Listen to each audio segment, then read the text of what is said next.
Alô, Roberto? Eu já disse que te amo, Roberto. Isso é palhaçada.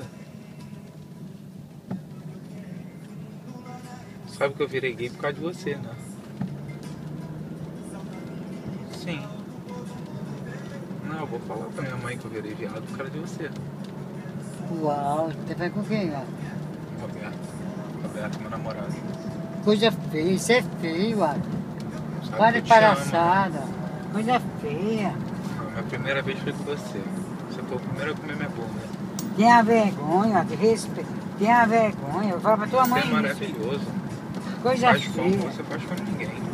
Só virei viado por causa de você. Coisa isso, ó. Tenha vergonha, ó. Falta de respeito. Tua mãe vai ficar dor, vai te bater. Vai ficar uma feira contigo. Vou falar com ela. Não, ninguém sabe não. Não, vou falar com a tua mãe amanhã. Ninguém sabe não. Coisa Eu feia. virei porque eu gosto, né? Eu gostei de dar bunda, eu vou dar pra da vida. Para com isso, até igual outras pessoas que eu conheço, ó. Para com isso. Fala pra Laiana isso. Não tem problema não. Eu gosto de dar bunda, eu vou dar mesmo. Para com isso, ó. Você é Tá. feio, ó. Também te amo, tá? Falar pra tua mãe. Eu vou viajar com Tenha você. vergonha na cara. Tenha vergonha. Vou viajar com você. Vou sim, eu tô tentando arrumar o dinheiro pra viajar com você. Não vou dar, se eu tivesse, tu não dava. Morar Fala pra com tua mãe, não você. dá. Tá, meu amor? Fala pra tua mãe.